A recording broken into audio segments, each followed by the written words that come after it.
안녕하세요. 저는 50대 후반이고요. 아들을 키우고 있습니다. 최근에 저희 아들과 저에게 참 큰일이 있었습니다. 저희의 피와 땀과 눈물이 섞인 노력들로 가득 채워진 몇 년간의 이야기를 들려드리겠습니다. 저는 경상도 출신입니다. 아들만 넷인 집안의 막내 아들로 태어났어요. 아들이 귀하고 귀할 때라고 하지만 저는 태어날 집안을 잘못 선택해도 한참을 잘못 선택했었습니다. 아들만 넷이잖아요. 그 중에서 막내인 채가 어디 예쁨을 받았겠습니까? 그저 넷째 아들, 그 이상 이하도 아니었습니다. 차라리 딸로 태어났으면 그나마 위의 형들과 다른 성별이니까 예쁨을 받았겠다 생각한 적도 많았습니다. 그런 생각을 할 만큼 부모님과 조부모님의 관심은 오직 첫째 형과 둘째 형한테 몰려 있었습니다. 저는 막내로 태어나 어리광만 부릴 줄 아는 찡찡이일 뿐이었고요. 친할아버지, 친할머니께서는 마을에서 떡집을 크게 하셨습니다. 그 마을에서 떡을 맞춘다 하면 전부 다 저희 떡집을 이용할 만큼 유명했고 장사도 잘 되었습니다. 바쁜 철에는 옆마을에, 옆옆 마을까지 배달을 다닐 정도로 장사가 잘 되었습니다. 덕분에 가정 형편도 유복한 편이었습니다. 비록 떡집에서 고모들 2명이랑 저희 어머니, 그리고 큰엄마까지 넷이서 일을 거들긴 했지만 할머니께서는 아들만 넷인 저희 집을 좋아했습니다. 옛날 분이시라 그런지 시집간 고모들은 남의 집 사람이라고 취급하셨고 큰엄마는 딸만 둘이셨거든요. 그래서인지 저희 형들을 참 좋아하셨죠. 아들 잘 낳는 저희 어머니도 엄청 예뻐하셨고요. 그냥 평범한 아들이었다면 까다로운 저희 할머니의 성에 차지 않았을 겁니다. 할머니께서 유독 형들을 좋아하셨던 이유는 바로 똑똑하기 때문이었습니다. 첫째 형은 한글, 한자를 일찍 깨우쳤고 학교에서도 항상 시험을 100점을 맞아왔습니다. 꼼꼼하고 조용한 첫째 형과 다르게 둘째 형은 시원시원하고 리더십 있는 성격으로 학급 반장을 하고 전교 회장도 했습니다. 물론 공부도 잘했고요. 그래서 할머니가 저희 형들을 좋아했습니다. 왜냐면 할머니의 사남매는 모두 공부하는 거리가 참 멋진 분들이셨거든요. 첫째 고모와 둘째 고모는 18살 때부터 공장에 다니셨습니다. 당연히 고등학교는 못 가셨고요. 그때는 형편이 어려웠다고 하시더라고요. 그렇게 공장에서 일하시다가 성인이 되고서 할머니를 도와 떡집 운영을 하셨습니다. 사남매 중 셋째인 큰아버지는 목수셨습니다. 원래 공사판에서 일을 하시다가 목공 기술을 배우게 되셨고 그쪽으로 계속 일을 하셨습니다. 그리고 막내인 저희 아버지는 고등학교 졸업 후 쭉 할머니 떡집에서 일하셨습니다. 주로 배달 일을 도맡아 하셨죠. 저희 아버지가 엄청나게 놀기를 좋아하셨더라고요. 제 기억에도 아버지는 놀기 좋아하셨던 분이셨습니다. 그저 조금이라도 틈이 보이면 어떻게 빠져나갈까 궁리를 하셨던 분이셨습니다. 그래서 일하다가도 종종 사라져서 찾아보면 친구분들과 술을 먹고 있다거나 시장 한복판에서 장기를 두곤 했답니다. 이렇게 할머니의 4명의 자식은 모두 공부와는 전혀 상관없는 일을 했으니 공부 잘하는 제 형들이 신기하기도 하고 자랑스럽기도 하셨겠죠. 첫째 형이 초등학생 때는 할머니께서 일부러 형 손을 잡고 시장을 돌아다니셨다고 했습니다. 그러면서 형이 얼마나 똑똑한지 자랑하기 바쁘셨다고 하더라고요. 그렇게 잘난 형들을 둔 저는 그야말로 찬밥 신세였습니다. 어릴 때부터 할머니께 가장 많이 들었던 말은 바로 이거였습니다. 형들 공부하니까 조용히 해. 어릴 땐 저에게만 냉정하고 차가우신 할머니가 참 무서웠습니다. 서운하기도 했고요. 그래서 한번 공부를 열심히 해본 적도 있습니다. 초등학교 5학년 때인가. 나름 열심히 시험 공부를 해서 100점을 맞았습니다. 신이 나서 할머니께 자랑을 했는데 형들은 맨날 100점 받아오는 걸 그게 대수라고 그렇게 자랑하냐며 형들 따라가려면 한참 멀었다고 더 열심히 하라고 하셨습니다. 힘이 쭉 빠지더라고요. 맨날 형들하고 비교당하는 게 지긋지긋했습니다. 그 다음부터는 열심히 할 의욕도 안 생겼습니다. 그래서 그냥 공부를 안 했습니다. 하나 안 하나 관심 가져주는 사람이 없었으니까요. 그렇게 중학생이 되었습니다. 그런데 계속 유복할 줄 알았던 저희 집에 위기가 찾아오게 되었습니다. 할머니께서 돌아가시게 된 겁니다. 그런데 할머니께서는 엄청 고지식하시고 욕심도 많으신 분이셨습니다. 그게 어느 정도였냐면 살아생전에 그 누구에게도 떡 만드는 비법을 알려주시지 않으셨습니다. 저희 어머니는 물론이고 고모들에게까지 말씀을 안 해주셨습니다. 매일 남들보다 한두 시간 일찍 떡집에 나가셔서 그날 필요한 반죽 준비를 모두 다 하시던 분이셨습니다. 지병도 있으셨던 할머니께서 갑자기 돌아가신 거라 가족들 모두가 당황스러운 상황이었습니다. 당장 떡집 운영을 해야 하는데 아무도 할머니의 비법을 알지 못했습니다. 일단 떡을 아예 만들지 못하는 것은 아니니까 고모들하고 큰어머니, 어머니가 힘을 합쳐서 떡을 만들었습니다. 그런데 할머니께서 만드셨던 그 맛이 도통 흉내내지를 못하는 겁니다. 저희 떡집의 떡맛이 변했다는 소문은 삽시간에 퍼졌습니다. 그렇게 서서히 매출이 감소하던 저희 떡집은 결국 문을 닫게 되었습니다. 그리고 할아버지까지 돌아가시게 되었습니다.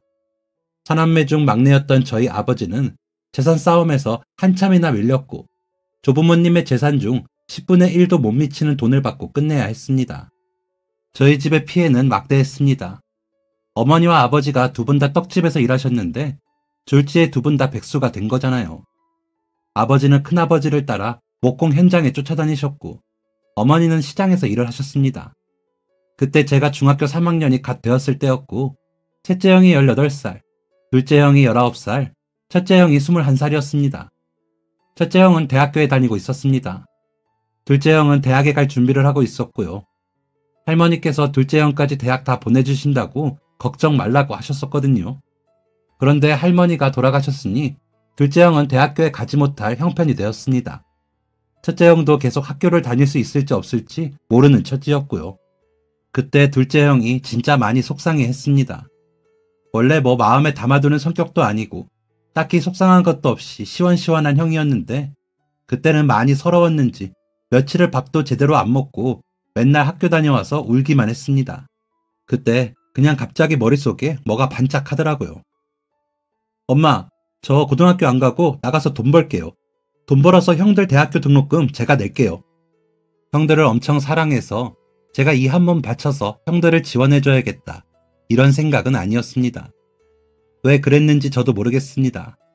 그냥 어린 마음에 저는 공부도 잘 못하고 학교 다니는 것도 별로 안 좋아하니까 내가 나가서 돈을 벌면 조금이라도 도움이 되지 않을까 생각했습니다. 어머니가 많이 말리셨습니다. 막내라서 해준 것도 없는데 학교까지 못 다니게 하면 쓰겠냐고요. 그런데 제가 중학교 3학년 내내 꼬박 1년 동안 어머니를 설득했습니다. 처음엔 절대 안 된다고 하셨던 어머니도 별 수 없었습니다. 집안 상황은 딱히 나아질 기미가 보이지 않고 둘째 형의 대학교 진학날은 점점 다가왔으니까요. 결국 저는 고등학교에 가지 않았습니다. 대신에 어머니 아시는 분의 아드님이 다니고 있다는 공장을 소개받아서 공장에서 일을 하게 되었습니다. 학교를 그만두고 공장에서 일을 하는 것은 생각보다 훨씬 더 재밌고 보람찬 일이었습니다. 이런 걸 적성에 딱 맞는다고 하죠. 학교에 다닐 때는 그렇게 아침에 일어나기 싫더니 일하러 다닐 때는 절로 눈이 번쩍 떠졌습니다. 학교에 있을 때면 시간이 참으로 느렸는데 일할 땐 시간이 잘만 가더군요. 그렇게 힘든 줄도 모르고 일을 했습니다. 같은 공장에 있던 아줌마들이 저를 기특하게 여기셨습니다. 남들은 형 누나들이 막내 학비 대준다는데 넌 어떻게 막내가 형들 학비를 대냐 그래. 진짜 야물딱지네. 이 형들은 동생 참 잘 뒀다. 뿌듯했습니다. 맨날 형들보다 못하다는 소리만 들어서 그런가? 그런 칭찬들은 저를 더 열심히 일하게 하는 원동력이 되었습니다. 18살 겨울이었습니다. 아버지가 큰아버지와 함께 일을 하시다가 사고를 당하셨습니다. 목공일을 하면 사고가 굉장히 많이 납니다. 대개 뭐가 잘리는 사고죠. 아버지는 손가락이 잘리셨습니다. 왼쪽 세 번째와 네 번째 손가락의 3분의 2가 절단되었고 저희 집은 위기를 맞게 되었습니다. 가장 힘든 건 당사자인 아버지셨습니다. 일을 아예 못하게 되셨거든요. 큰아버지가 몰래 데리고 다니고 싶어도 업체에서 반대를 했습니다. 한번 사고가 난 사람 쓰기가 조심스럽겠죠. 또 사고가 나면 골치가 아플 테니까요. 그리고 손가락이 남들보다 2개가 없는 건데 일을 잘할 수 있을지도 의문이었을 거고요. 그래서 그때부터는 제가 큰아버지를 쫓아서 다녔습니다. 공장보다 목공일이 훨씬 벌이가 좋았거든요. 비전도 있었고요. 어머니가 반대를 좀 하시긴 했지만 가정 형편을 위해서도 어쩔 수 없었습니다. 그때부터 셋째 형도 고등학교 졸업하고 일을 시작했습니다. 차 정비소를 다니면서 일을 배웠죠. 첫째 형과 둘째 형은 학업에 매진했고요. 목공일을 돈 많이 준다고 해서 시작하긴 했다만 절대 만만한 일이 아니었습니다. 무거운 거 들고 이런 건 없었지만 일 자체가 집중력을 엄청 요하는 작업이었습니다. 자칫하다가 아버지처럼 손가락을 잘릴 뻔한 사고도 숱하게 일어났습니다. 정신을 제대로 차리지 않아 작은 실수를 하면 자칫 큰 사고로 이어질 수 있었습니다. 또한 작업을 아주 섬세하게 해야 했습니다.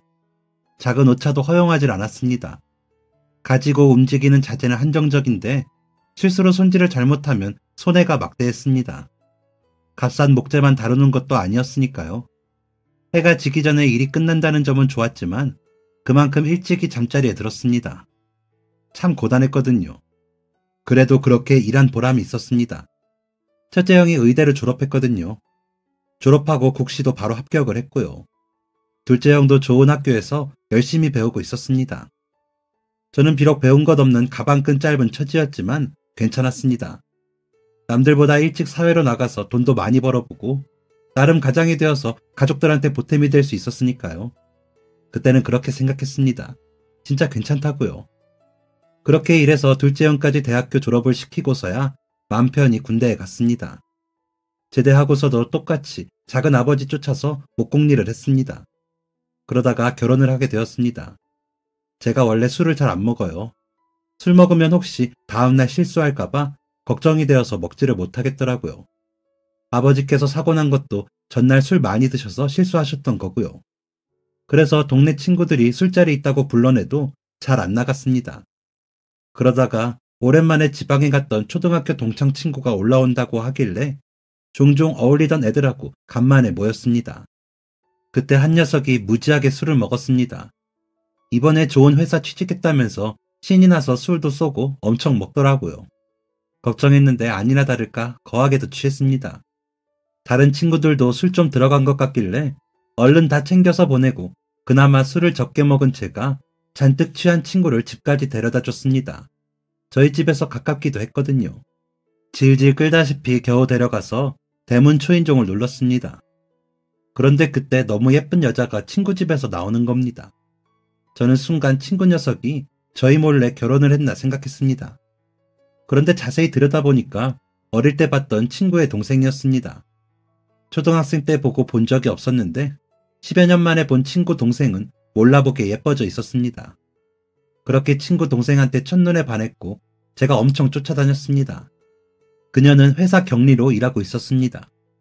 저보다 훨씬 많이 배우고 훨씬 똑똑하고 멋진 여성이었습니다. 제가 한참이나 부족했지만 그럼에도 불구하고 그녀를 놓칠 수가 없었습니다.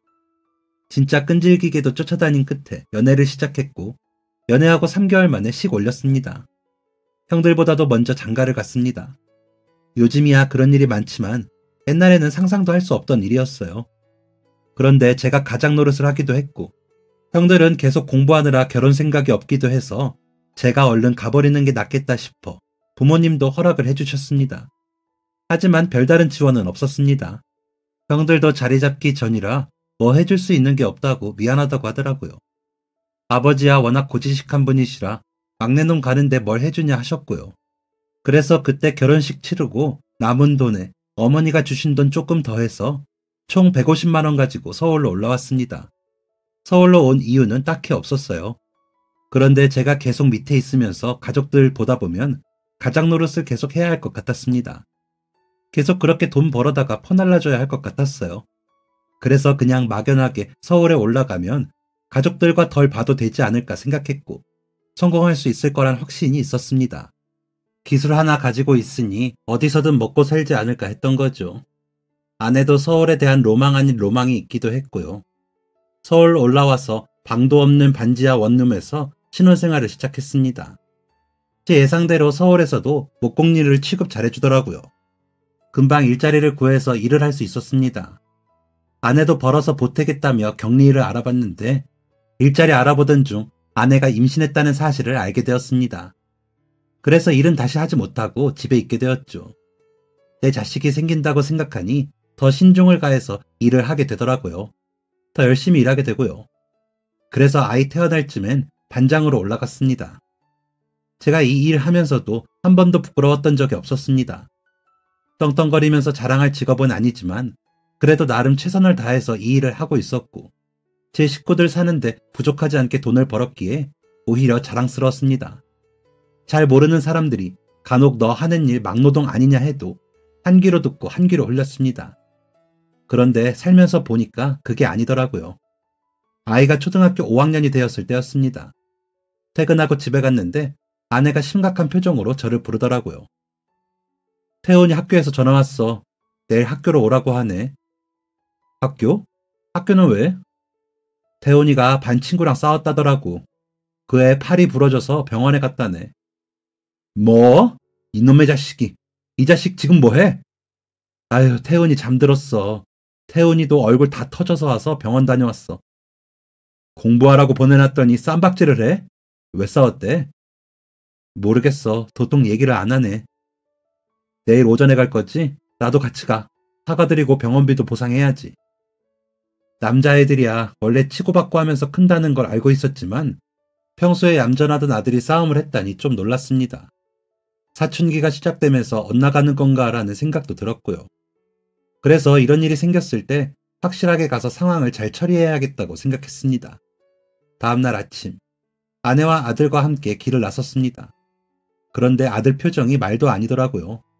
잔뜩 구겨진 표정으로 성질을 부렸습니다. 아빠는 같이 왜 가요?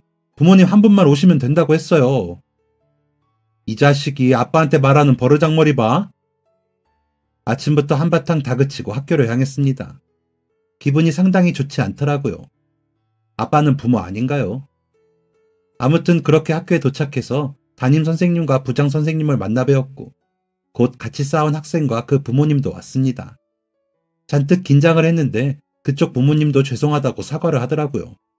같이 싸운 거니까 마음 쓰지 말라면서요. 서로 병원비만 물어주자 얘기를 나누며 마무리되는 분위기였죠. 그런데 이 녀석들이 상황 파악을 못하고 잘못한 기색 하나 없이 고개를 휙 돌리고 앉아있는 겁니다. 어찌 되었건 애들끼리 싸운 일이니 애들이 서로 사과를 하고 마무리 지어야 한다고 생각을 했습니다. 태훈이, 너 친구한테 사과 안 할 거야? 내가 뭘 잘못했는데요? 아니 이 녀석이. 그럼 네가 뭘 잘했어? 친구를 때렸으면 미안하다고 사과를 해야지. 제가 맞을 짓을 해서 때린 거라고요. 너 지금 어른들 계신데 어디서 큰 소리를 내? 무슨 짓을 했는데? 아빠가 얘기했지. 어떤 상황에서도 폭력은 안 된다고. 저 친구가 대체 뭘 했길래 그랬어? 아들은 씩씩거리면서 한참 동안 대답을 하지 않았습니다. 제가 아무리 물어도 대답을 하지 않자 담임 선생님과 주임 선생님도 말 좀 해보라며 아들을 재촉했습니다. 아들이 입을 꾹 다물고 계속 씩씩거리더니 결국 입을 열었습니다. 제가 우리 아빠 바보라고 놀렸단 말이에요. 뭐? 우리 아빠 고등학교 안 나왔다고 제가 놀렸다고요. 이후 아무도 어떤 말도 하지 못했습니다. 정적만이 흘렀습니다. 얼굴이 화끈거렸어요. 담임 선생님께서 서둘러 자리를 마무리했습니다. 아내랑 둘이 집에 가는데 머릿속이 멍했습니다. 아내가 옆에서 저를 위로해 주려고 애쓰는데 아무 말도 들리지가 않았습니다. 그렇게 계속 멍한 상태로 집에 있었습니다. 시간이 어떻게 갔는지도 모르겠습니다. 아들이 학교에서 끝나서 돌아왔고 아내와 한참 동안 진지한 이야기를 나누었습니다. 대화를 마친 아내가 제게 와서 상황을 설명해 주었습니다. 학교에서 가정환경 조사 같은 거 매년 하잖아. 거기에 부모 학력 적는 게 있었거든. 태훈이랑 싸운 애가 그걸 봤나 봐. 걔가 뭘 알고 그랬겠어? 지금이랑 예전이랑 같은가 뭐. 태훈이도 다 알고 이해하니까 너무 속상해하지 마 여보. 그래. 그래라고 했지만 기분은 그대로였습니다. 내 아들이 나 때문에 친구들한테 놀림을 받았다니 그만큼 비참한 게 있을까요? 아내는 아들이 다 이해하고 있다고 했지만 그날 이후 아들은 점점 더 어긋나갔습니다. 원래 공부를 아주 잘하진 않았지만 그래도 반에서 3등, 4등 정도 하며 학원도 꾸준히 다녔거든요. 그런데 한 번도 빠지지 않던 학원을 밥 먹듯이 빠지기 시작했습니다. 보다 못한 아내가 결국 학원을 그만두게 하였죠. 아이에게 스트레스를 줘가며 보낼 이유는 없었으니까요. 학원을 그만둔 후부터 본격적으로 공부에 손도 안 댔습니다. 의자에 앉아있는 꼴을 보지를 못했습니다. 맨날 핸드폰만 만지작거리거나 게임만 했습니다. 아내가 잔소리를 해도 듣지를 않길래 한번 제가 나서서 한마디 한 적이 있었습니다. 대훈아, 너 공부 안 하니? 학생이 공부를 해야지. 맨날 그렇게 친구들하고 PC방만 다녀서 어떡하려고 그러냐? 뭐가 어때요? 아빠도 공부 안 했잖아요. 아빠는 안 했으면서 왜 저보고 하라고 해요? 너랑 아빠랑 같아? 아빠는 그때 집안 형편 때문에 그런 거고. 그래서 뭐요? 아빠 공부 안 해도 지금 잘 먹고 잘 살잖아요. 저도 그러면 되는 거 아니에요? 제 인생에 신경 쓰지 마세요. 기가 찼습니다. 그러는 동시에 가슴이 너무 아팠습니다. 저는 가족을 위해 학업을 포기했는데 그것 때문에 제 아들한테 무시를 당해야 한다니 너무너무 속상했습니다. 아들이 중학생이 되고부터는 더욱 말을 안 들었습니다. 학교 선생님한테도 종종 연락이 왔는데 수업 시간에 걸핏하면 누워있다던가 수행평가조차도 열심히 하지 않는다고 했습니다. 학원도 아예 다니지 않았습니다. 속이 답답했지만 할 말이 없었습니다. 중학교만 겨우 졸업한 아빠를 한심하게 여기는 아들한테 어떤 충고를 해줘야 할지 감도 잡히지가 않았습니다. 제 또래 친구들 보면 종종 가정 형편 때문에 학업을 포기한 친구들이 있었습니다. 하지만 요즘엔 고등학교, 대학교는 다들 기본으로 나오잖아요. 제 아들도 그렇게 요즘 애들처럼 되었으면 하는 마음이 컸죠. 공부가 전부는 아니라지만 그렇다고 해서 아들이 딱히 관심을 보이는 다른 것이 있던 것도 아니었습니다. 그저 놀기만 좋아했습니다. 맨날 친구들하고 PC방이나 다니고 집에서도 게임만 했습니다. 고등학생이 되어서도 달라지는 것은 없었습니다. 그런 아들이 너무 안타까웠습니다. 한창 많은 것을 배우고 즐겨야 할 나이에 맨날 컴퓨터 게임만 하고 어떤 것에도 열정을 쏟지 못하는 아들이 그저 안타깝기만 했습니다. 그리고 이 모든 게 저 때문인 것 같아서 미안한 마음도 들었습니다. 아들은 고등학교 졸업 후 바로 군대에 갔습니다. 가면서 하는 말이 사회에 있어봤자 딱히 할 것도 없는데 군대나 빨리 다녀오겠다고 하더라고요. 주변에 보면 가끔 군대 다녀와서 사람 되는 애들이 있잖아요. 옛날엔 자식이 정신 못 차리고 있으면 부모님이 강요해서 군대 일찍이 보내버리기도 했었고요. 혹시 우리 아들이 그러지는 않을까 조금 기대를 해보았습니다. 그런데 군대 다녀온다고 별반 달라지는 게 없더라고요. 얘를 붙잡아다가 목공이라도 가르쳐야 하나 심각하게 고민을 했습니다. 그런데 예상치 못한 곳에서 아들은 변화를 하기 시작했습니다. 군대 다녀와서 아들은 아르바이트를 시작했습니다. 패스트푸드점이었습니다. 아들 또래의 어린 친구들이 주로 일하는 곳이었죠. 그런데 그때부터 아들이 고민이 많아지더라고요. 한 번은 아내랑 저랑 아들이랑 다 같이 저녁을 먹고 있었습니다. 아내가 먼저 얘기를 꺼냈어요. 아들, 요즘 알바는 어때? 할만해? 네, 뭐 그냥 그래요. 같이 일하는 사람들은 거긴 다 젊은 애들이 일하지? 저랑 동갑인 애도 있고 어린 애도 있고 많은 사람도 있고 거의 다 제 또래예요. 대부분 대학생. 아, 거기 근처에 대학교가 있다고 했지? 네, 다 대학생이에요. 아니면 재수생이거나.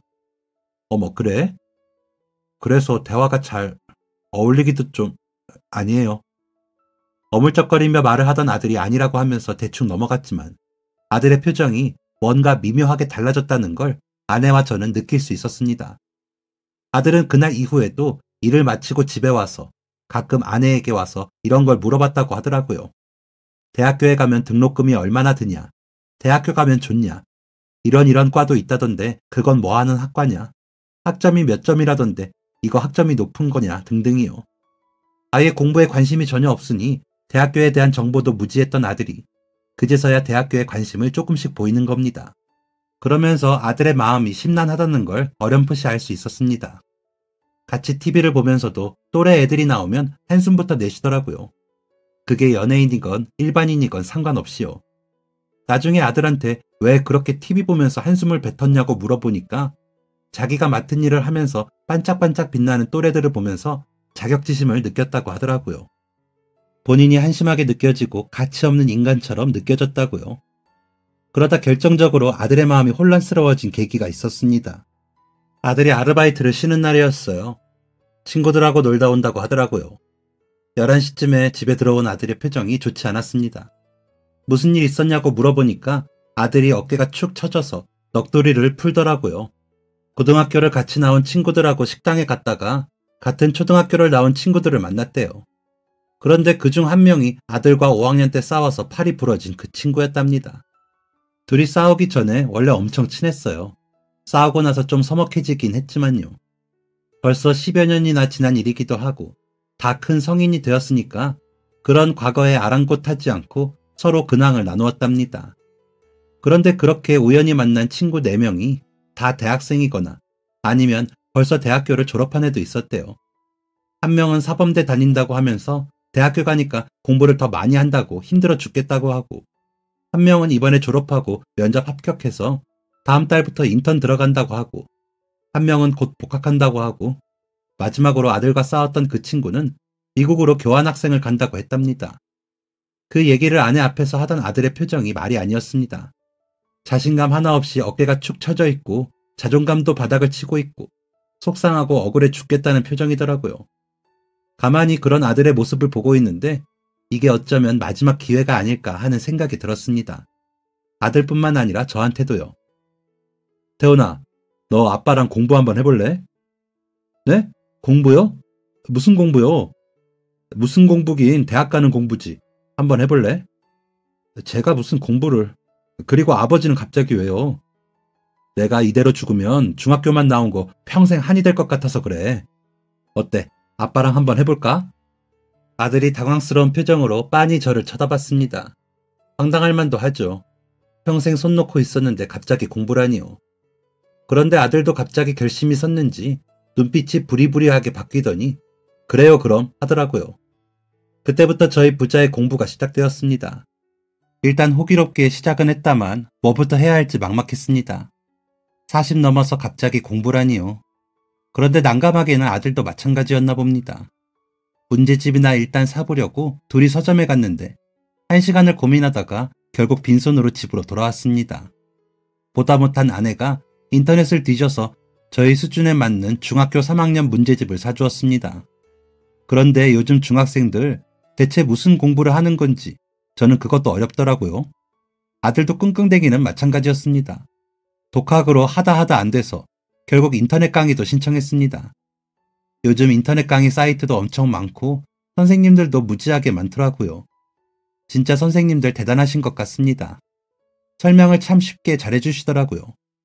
그렇게 중학교 3학년 문제집을 열심히도 풀었습니다. 제가 일을 하면서도 공부를 했어요. 저희가 하는 일이 현장에 아침 일찍 가서 아침밥 먹고 현장 투입돼서 일하다가 점심 먹고 저녁 먹기 전에 퇴근을 하거든요. 그러면 쉬는 시간이 2번인 거잖아요.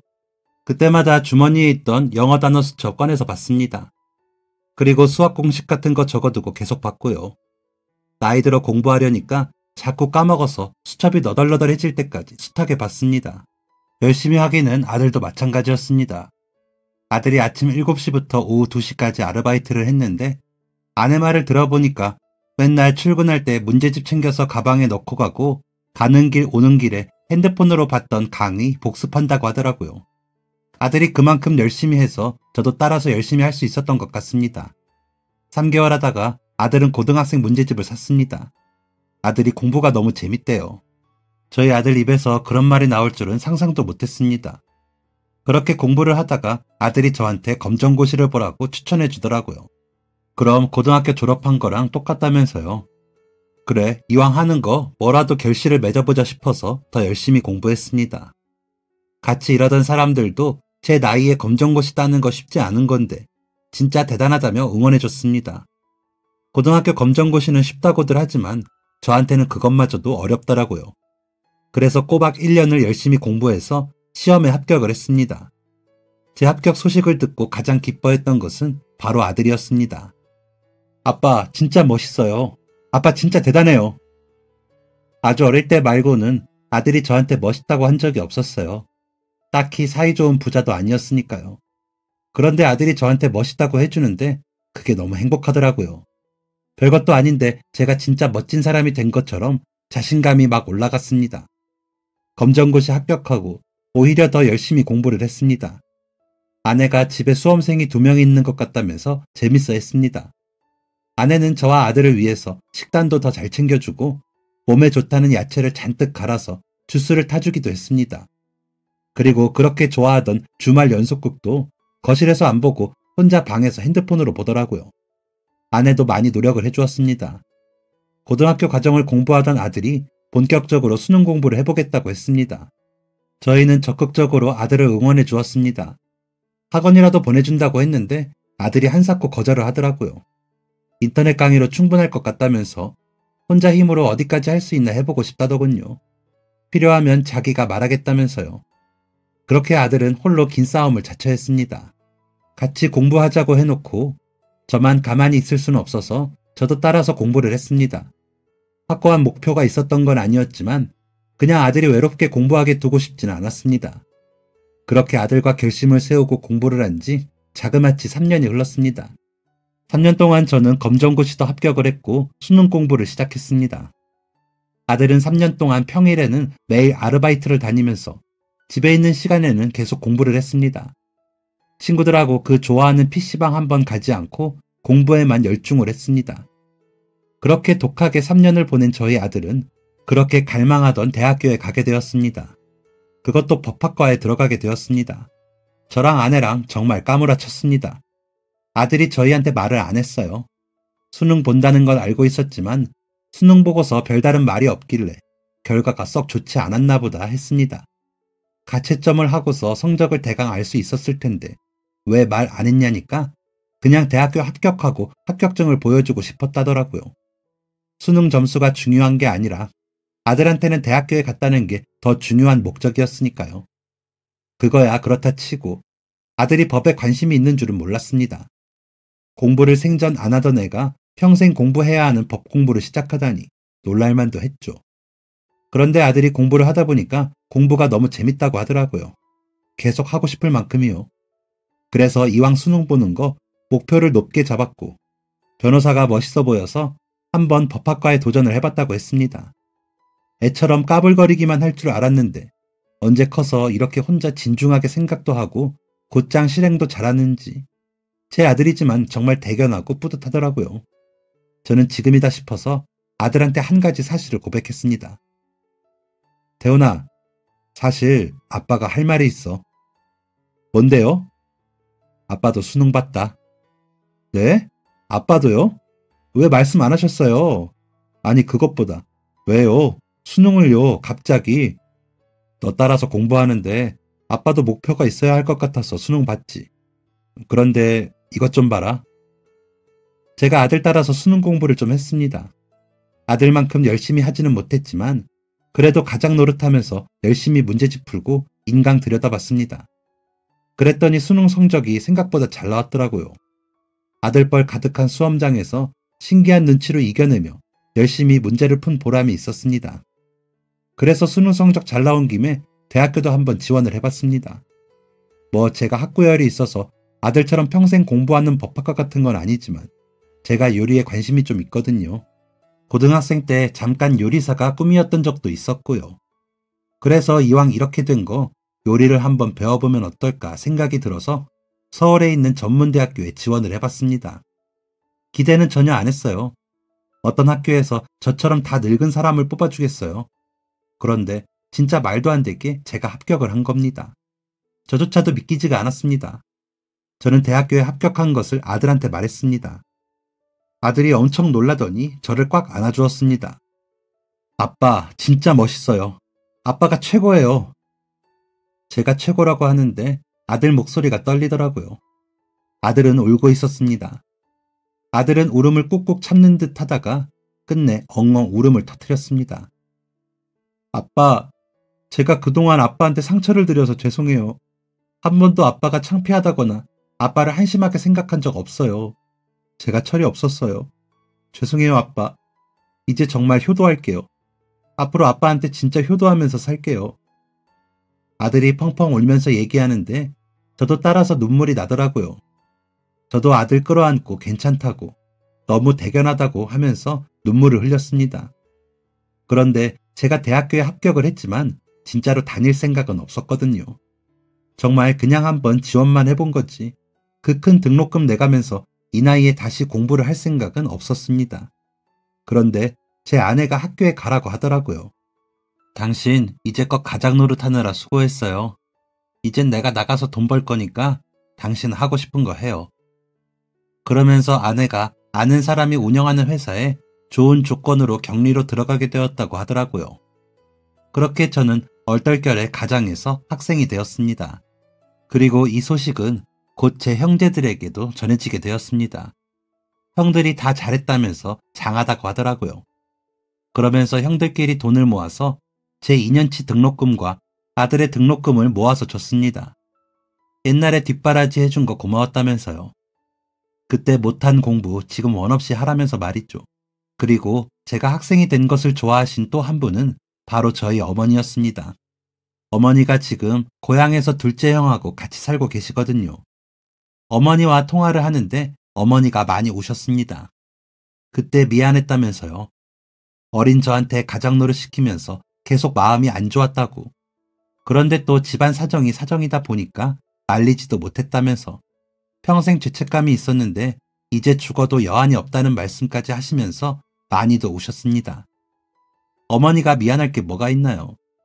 그때 저는 그 선택이 최선이라 여기고 했을 뿐이죠. 그 덕에 목공일도 잘했고 돈도 많이 벌고 좋은 여자 만나 잘 살고 있으니 그거면 충분하죠. 여하튼 그렇게 제 나이가 50대가 되어서 저는 대학생이 되었습니다. 요즘 아침마다 아들과 전쟁이 따로 없어요. 일찍부터 일어나서 어색한 가방에다가 책을 쑤셔놓고 필통을 넣고 운동화를 신고서는 일터가 아닌 학교에 갑니다. 아들과 함께 빵 한 조각씩 물고 집을 나서면서 오늘도 공부 열심히 하라는 얘기를 주고받습니다. 진짜 이상하고 요상한 일상인데 이 일상이 꽤나 재밌습니다. 오늘은 또 어떤 걸 배울까? 또 어떤 일이 일어날까 궁금하기도 하고 설레이기도 합니다.